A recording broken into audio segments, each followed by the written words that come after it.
Meow, and welcome back to another video. Today we're going to be taking another look at the Ranger class. Quick shout out to the Army of Lag for making these videos possible.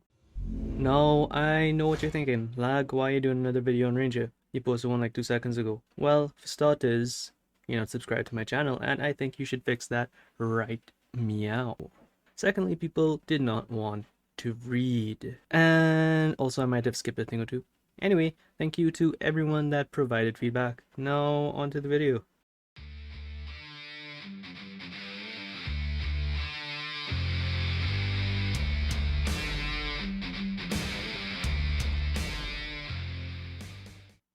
The Ranger class is a very dynamic class which focuses on trapping your enemies and dealing damage from afar.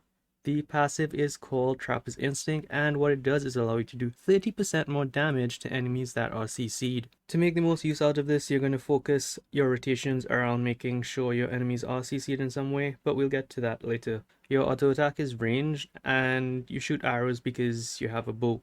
Your auto attack does damage equal to 16% of your attack power. As a ranger, your resource bar utilizes focus. You gain 5 focus per auto attack, and at 100 focus, your next shot is supposed to do crit damage and grant swiftness. Swiftness is just a 50% increase to your movement speed for 3 whole seconds. Empowered Shot is your first skill with an attack power of 160%. You unleash a charged arrow that hits multiple enemies in its path. This also grants 8 focus for each target hit. Riven of Arrows is your second skill. With an auto attack power of 240%, you deal damage with, you guessed it, a Riven of Arrows. It's a nice AoE attack, and one you want to pay attention to for timing and placement. Thorn Trap is your third skill, and it is the bread and butter of the Ranger class. It deals like 350% of attack power, and it's an AoE attack that allows you to instantly trap your enemies for 4 seconds in the target area, thus preventing them from moving and reduces the cast time on your next empowered shot. I'm gonna have to say that this skill synergizes perfectly with the passive.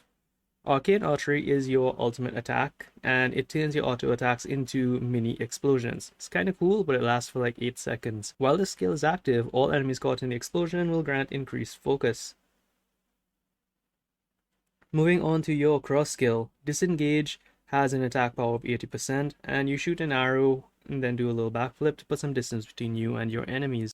It has its uses, but for our rotations we want to focus on keeping the enemies immobilized so that we can continue to do increased damage. As such, we're going to swap this out for the Moglomancer cross skill called Blizzy's Blizzard Blitz. Let's talk about some useful rotations. From the last video, I think I'll keep the first rotation, so let's go over that. If you're playing with other people, communicate with the team to have the person that is tanking the mobs group the mobs up so that you can trap them using Thorn Trap, followed by Riven of Arrows. Then you're going to use your Empowered Shot. If you have Blizzy's Blitz, you can use this next to keep your enemies stunned to continue dealing some extra damage. If you're playing solo, while you wait on your cooldowns, you'll want to kite these mobs to decrease the damage that's dealt to you. It should be noted that most boss mobs are immune to crowd control, and therefore you can't trigger your passive. Moving on to the second rotation, it is similar, but you open with Empowered Shot, then you use Thorn Trap to proc the reduced cast time effect. Follow up with Riven of Arrows, and your Empowered Shot should be ready again before the Thorn Trap fades.